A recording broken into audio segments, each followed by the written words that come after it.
ಎಲ್ರಿಗೂ ನಮಸ್ಕಾರ. ಆತ್ಮೀಯ ಧ್ರುವದ ಯೂಟ್ಯೂಬ್ ಚಾನಲ್ಗೆ ಸ್ವಾಗತ. ಸ್ನೇಹಿತರೆ, ವಿಷ್ಣುವರ್ಧನ್ ಅವರು ತಮ್ಮ ಪ್ರಾಣವನ್ನೇ ಪಣಕ್ಕಿಟ್ಟು ಮಾಡಿದ ಸಿನಿಮಾ, ಚಿತ್ರಕ್ಕಾಗಿ ನೈಜವಾಗಿ ತಲೆ ಬೋಡಿಸಿಕೊಂಡ ಸಿನಿಮಾ. ಆ ಸಿನಿಮಾ ಯಾವುದು ಅಂತ ನಿಮಗೆಲ್ಲ ಗೊತ್ತೇ ಇರುತ್ತೆ. ಆ ಸಿನಿಮಾನೇ ಮುತ್ತಿನ ಹಾರ ಸಿನಿಮಾ. ಈ ಸಿನಿಮಾ 1990ರಲ್ಲಿ ಬಿಡುಗಡೆ ಆಗುತ್ತೆ. ವಿಷ್ಣುವರ್ಧನ್ ಅವರು ಅನ್ಕೊಂಡಿದ್ರು ಈ ಸಿನಿಮಾ ಸಾಕಷ್ಟು ದೊಡ್ಡ ಮಟ್ಟದಲ್ಲಿ ಹಿಟ್ ಆಗುತ್ತೆ. ಈ ಸಿನಿಮಾ ಹಿಂದೆ ಮಾಡಿದ ಸಿನಿಮಾಗಳ ರೆಕಾರ್ಡ್ ಎಲ್ಲ ಮುರಿದಾಗುತ್ತೆ. ಈ ಸಿನಿಮಾ ಜನಕ್ಕೆ ಒಂದು ಒಳ್ಳೆ ಉದ್ದೇಶವಾಗಿ ಮಾರ್ಪಾಡಾಗುತ್ತೆ ಅಂತ ಅಂದ್ಬಿಟ್ಟು. ಆದರೆ ಅವರ ಒಂದು ಲೆಕ್ಕಾಚಾರನ ಈ ಸಿನಿಮಾ ಉಲ್ಟಾ ಪಲ್ಟಾ ಮಾಡುತ್ತೆ. ಯಾಕೆಂತಂದ್ರೆ ಈ ಸಿನಿಮಾನ ರಾಜೇಂದ್ರ ಸಿಂಗ್ ಬಾಬು ಅವರು ನಿರ್ದೇಶನ ಮಾಡಿರ್ತಾರೆ. ಅವರು ಸಹ ತುಂಬಾ ಅದ್ಭುತವಾಗಿ ಸಿನಿಮಾನ ಮಾಡಬೇಕು ಅಂತ ಮಾಡಿರ್ತಾರೆ. ವಿಷ್ಣುವರ್ಧನ್ ಅವರು ಅಲ್ಲಿವರೆಗೂ ವರ್ಷಕ್ಕೆ 6ರಿಂದ 7 ಸಿನಿಮಾ ಮಾಡ್ತಿದ್ದವರು ಈ ಒಂದು ಸಿನಿಮಾಗೆ ಕಮಿಟ್ ಆದ್ಮೇಲೆ 2ರಿಂದ 3 ಸಿನಿಮಾ ಮಾತ್ರ ಮಾಡ್ತಾರೆ. ಈ ಸಿನಿಮಾದ ಚಿತ್ರೀಕರಣಕ್ಕೆ ಭಾಗಿಯಾದ್ಮೇಲೆ ಬೇರೆ ಯಾವೊಂದು ಸಿನಿಮಾ ಸಹ ವಿಷ್ಣುವರ್ಧನ್ ಅವರು ಒಪ್ಕೊಳ್ಳೋದಿಲ್ಲ.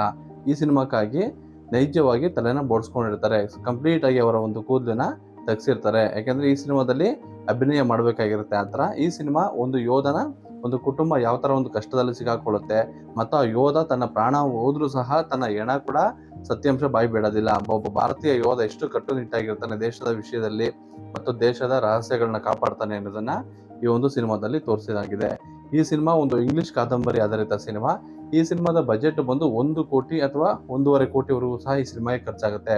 ಅಲ್ಲಿವರೆಗೂ ಸಹ ಕನ್ನಡದಲ್ಲಿ ಬಂದಂತ ಸಿನಿಮಾಗಳೆಲ್ಲ 25ರಿಂದ 30 ಲಕ್ಷ ಬಜೆಟ್ನ ಮಾತ್ರ ಹೊಂದಿರ್ತಿತ್ತು. ಅಣ್ಣವರ ಕೆಲವೊಂದು ಪೌರಾಣಿಕ ಸಿನಿಮಾಗಳು ಮಾತ್ರ 40ರಿಂದ 50 ಲಕ್ಷ ಬಜೆಟ್ನ ಹೊಂದಿರ್ತಿತ್ತು. ಈ ಸಿನಿಮಾಗೆ ರಾಜೇಂದ್ರ ಸಿಂಗ್ ಬಾಬು ಅವರು ನಿರ್ದೇಶನ ಜೊತೆಗೆ ನಿರ್ಮಾಣ ಕೂಡ ಅವರೇ ಮಾಡ್ತಾರೆ. ಈ ಇಬ್ಬರ ಕಾಂಬಿನೇಷನ್ ಅಲ್ಲಿ ಹಿಂದೆ ಬಂದಂತಹ ಒಂದು ಬಂಧನ ಸಿನಿಮಾ, ಆ ಸಿನಿಮಾ ಸಾಕಷ್ಟು ದೊಡ್ಡ ಮಟ್ಟದಲ್ಲಿ ದಾಖಲೆ ಕೂಡ ಮಾಡಿರುತ್ತೆ.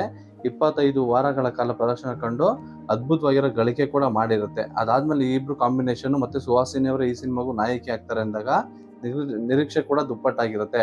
ಅದೇ ಕಾರಣಕ್ಕೆ ಚಿತ್ರಮಂದಿರಕ್ಕೆ ಜನ ಸಾಗರ ತರ ನುಗ್ತಾರೆ.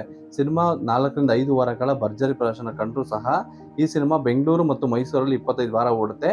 ಇಲ್ಲಿ ಉತ್ತಮ ಕಲೆಕ್ಷನ್ ಕೂಡ ಆಗುತ್ತೆ. ಅದಾದ್ಮೇಲೆ ಈ ಸಿನಿಮಾ ನಾರ್ತ್ ಕರ್ನಾಟಕದಲ್ಲಿ ಕಂಪ್ಲೀಟ್ ಆಗಿ ಸೋಲೊಪ್ಕೊಳ್ಳುತ್ತೆ. ಯಾಕೆಂತಂದ್ರೆ ಈ cinema out and of ಪ್ಯಾಥೋ cinema, ಅಂದ್ರೆ ಫುಲ್ ಕಂಪ್ಲೀಟ್ಲಿ ಕಣ್ಣೀರಿಂದ ಬರುವಂತ ಸಿನಿಮಾ, ಕಣ್ಣೀರು ತರಿಸುವಂತ ಸಿನಿಮಾ.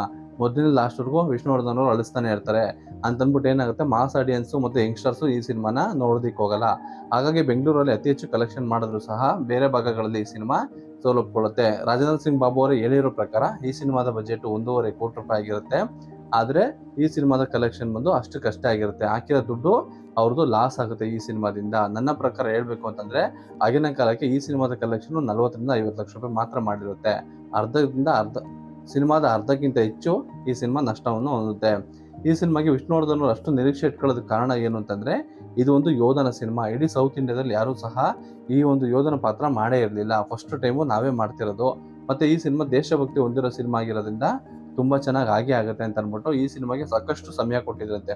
6ರಿಂದ 7 ತಿಂಗಳ ಕಾಲ ಚಿತ್ರೀಕರಣ ಮಾಡಿ, ರಾಜಸ್ಥಾನ್ ಮರುಭೂಮಿ ಚಿತ್ರೀಕರಣ ಮಾಡಿ, ಅಲ್ಲಿ ನಿಮ್ಗೆ ಗೊತ್ತಿರುತ್ತೆ ಬಿಸಿಲು ಯಾವ ತರ ಇರುತ್ತೆ ಅಂತಂದ್ರೆ, ಇಲ್ಲಿ ನಾವು 35-36 ಬಿಸಿಲಿಗೆನೆ ಈ ತರ ಮಾಡ್ತಿರ್ತೀವಿ.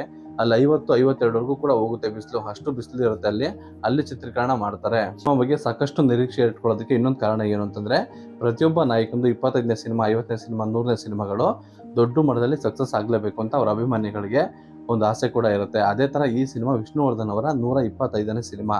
ಹಾಗಾಗಿ ಈ ಸಿನಿಮಾ ಬಗ್ಗೆ ಸಾಕಷ್ಟು ನಿರೀಕ್ಷೆ ಇತ್ತು. ಆದ್ರೆ ಈ ಸಿನಿಮಾ ಆ ನಿರೀಕ್ಷೆನ ತಲುಪಲಿಲ್ಲ. ಸಿನಿಮಾ ತುಂಬಾ ಚೆನ್ನಾಗಿದ್ರು ಸಹ, ಒಳ್ಳೆ ಕಥೆನ ಹೊಂದಿದ್ರು ಸಹ ಈ ಸಿನಿಮಾಗೆ ಪ್ರೇಕ್ಷಕರು ಬರೋದಿಲ್ಲ. ಯಾಕೆಂತಂದ್ರೆ ಸಿನಿಮಾ ಕಂಪ್ಲೀಟ್ಲಿ ಪ್ಯಾಥೋ ಸಿನಿಮಾ ಆಗಿರುತ್ತೆ, ಟ್ರಾಜಿಡಿ ಸಿನಿಮಾ ಆಗಿರುತ್ತೆ. ಅದಕ್ಕೋಸ್ಕರ ಅಂತ ಅಂದ್ಬಿಟ್ಟು ಈ ಸಿನಿಮಾದಲ್ಲಿ ವಿಷ್ಣುವರ್ಧನ್ಗೆ ಸಾಕಷ್ಟು ನೋವನ್ನ ಕೊಟ್ಟಿದ್ದಾರೆ, ಸಾಕಷ್ಟು ಚಿತ್ರಹಿಂಸೆ ಅನುಭವಿಸ್ತಾರೆ. ಅದನ್ನ ನಮ್ಮ ಕಣ್ಣಿಂದ ನೋಡೋಕ್ಕಾಗಲ್ಲ ಅಂತ ಅಂದ್ಬಿಟ್ಟೇನೆ ಸಾಕಷ್ಟು ಜನ ಥಿಯೇಟರ್ಗೆ ಬರಲೇ ಇಲ್ಲ ಅವರ ಅಭಿಮಾನಿಗಳು. ಬಂಧನ ಸಿನಿಮಾ ಏನಿತ್ತು ಅದೇ ಸಿನಿಮಾನೇ ಬೇಕಾದ್ರೆ ಇನ್ನೊಂದ್ಸಲ ರಿಲೀಸ್ ಮಾಡಿ ಅದನ್ನೇ ನೋಡ್ತೀವಿ ಅನ್ನೋದನ್ನ ಆಗಿತ್ತು. ಈ ಸಿನಿಮಾ ವಿಷ್ಣುವರ್ಧನ್ ಅವರ 125ನೇ ಸಿನಿಮಾ. ಅದನ್ನ ನೋಡಿ ಅಣ್ಣವರು ವಿಷ್ಣುವರ್ಧನ್ ಅವರಿಗೆ ಒಂದು ಲೆಟರ್ ಕೂಡ ಬರೆದಿರ್ತಾರೆ. ಆ ಲೆಟರ್ ಯಾವ ತರ ಅಂತಂದ್ರೆ, ಮುತ್ತಿನಾರ ಸಿನಿಮಾ ಶತದಿನೋತ್ಸವ ಆಚರಿಸಲಿ, ನಿಮ್ಮ 125ನೇ ಸಿನಿಮಾ ಇನ್ನೂ 100 ಸಿನಿಮಾಗಳಲ್ಲಿ ಅಭಿನಯಿಸುವಂತಾಗಲಿ ಅಂತ ಅಂದ್ಬಿಟ್ಟು ಆಶೀರ್ವಾದ ಕೂಡ ಮಾಡ್ತಾರೆ. ಯಾಕೆಂದ್ರೆ ಅಣ್ಣವ್ರ ಬಗ್ಗೆ ಮತ್ತು ವಿಷ್ಣುವರ್ಧನ್ ಅವ್ರ ಬಗ್ಗೆ ಸಾಕಷ್ಟು ಜನ ಏನೇನು ಹೇಳ್ಬೋದು. ಆದ್ರೆ ಅವರಿಬ್ರು ವಿಷ್ಣುವರ್ಧನ್ ಅವ್ರ ಮನೆ ಫಂಕ್ಷನ್ ಅಣ್ಣವ್ರು ಹೋಗ್ತಿದ್ರು, ಅಣ್ಣವ್ರ ಮನೆ ಫಂಕ್ಷನ್ ಇತ್ತು ಅಂತಂದ್ರೆ ಅಲ್ಲಿ ವಿಷ್ಣುವರ್ಧನ್ ಅವ್ರು ಬರ್ತಿದ್ರು. ಅವರಿಬ್ರು ತುಂಬಾ ಚೆನ್ನಾಗೇ ಇದ್ರು. ಯಾಕೆಂದ್ರೆ ಗಂಧದ ಗುಡಿ ವಿವಾದ ಆದ್ಮೇಲೆ ಸಾಕಷ್ಟು ವರ್ಷಗಳಾದ್ಮೇಲೆ ಇವರಿಬ್ರು ಸಹ ಒಂದಷ್ಟು ಒಟ್ಟಿಗೆ ಕಾಣಿಸ್ಕೊತಿದ್ರು ಅಲ್ಲಿ ಇಲ್ಲಿ. ಮತ್ತೆ ವಿಷ್ಣುವರ್ಧನ್ ಅವ್ರ ಸಿನಿಮಾಗೆ ಅಣ್ಣವ್ರು ವಿಶ್ ಮಾಡೋದು, ಅಣ್ಣವ್ರ ಸಿನಿಮಾಗೆ ವಿಷ್ಣುವರ್ಧನ್ ಅವ್ರು ವಿಶ್ ಮಾಡೋದು, ಈ ತರ ಎಲ್ಲ ನಡೀತಿತ್ತು.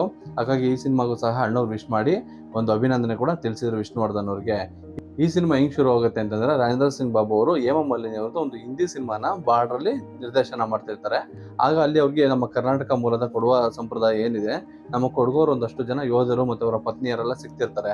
ಆಗ ಅವರು ಅನ್ನಪೂರ್ಣ ಅಂತ ಒಬ್ರನ್ನ ಮಾತಾಡಿಸ್ತಾರೆ. ಅವಾಗ ಅವ್ರು ಹೇಳ್ತಾರೆ ಅವರ ಜೀವನ ಯಾವ ತರ ಇರುತ್ತೆ, ಮತ್ತೆ ಅವ್ರ ಜೀವನದ ಕಷ್ಟಗಳು ಯಾವ ತರ ಇರುತ್ತೆ, ಒಬ್ಬ ಯೋಧ ಬಾರ್ಡರ್ ಕೆಲಸ ಮಾಡ್ಬೇಕಾದ್ರೆ ಅವ್ರ ಮನೇಲಿ ಯಾವ ತರ ಪರಿಸ್ಥಿತಿಗಳಿರುತ್ತೆ, ಅವ್ರು ಯಾವ ತರ ಒಂದು ಸವಾಲ್ನ ಎದುರಿಸ್ತಿರ್ತಾರೆ ಅನ್ನೋದನ್ನೆಲ್ಲ ಅವರು ಅಲ್ಲಿ ಅರ್ತ್ಕೊಂಡು ಆ ಒಂದು ಬೇಸ್ನ ಇಟ್ಕೊಂಡು ಈ ಸಿನಿಮಾನ ನಿರ್ದೇಶನ ಮಾಡ್ತಾರೆ. ನೀವು ಸಹ ಮುತ್ತಿನಹಾರ ಸಿನಿಮಾನ ಯಾವೊಂದು ಚಿತ್ರಮಂದಿರದಲ್ಲಿ ನೋಡಿದ್ರಿ ಅಂತ ಕಮೆಂಟ್ ಮೂಲಕ ತಿಳಿಸಿ ಅಂತ ಹೇಳ್ತಾ ಈ ಒಂದು ವಿಡಿಯೋ ಇಲ್ಲೇ ಮುಗಿಸ್ತಿದ್ದೀನಿ. ಎಲ್ರಿಗೂ ಧನ್ಯವಾದಗಳು.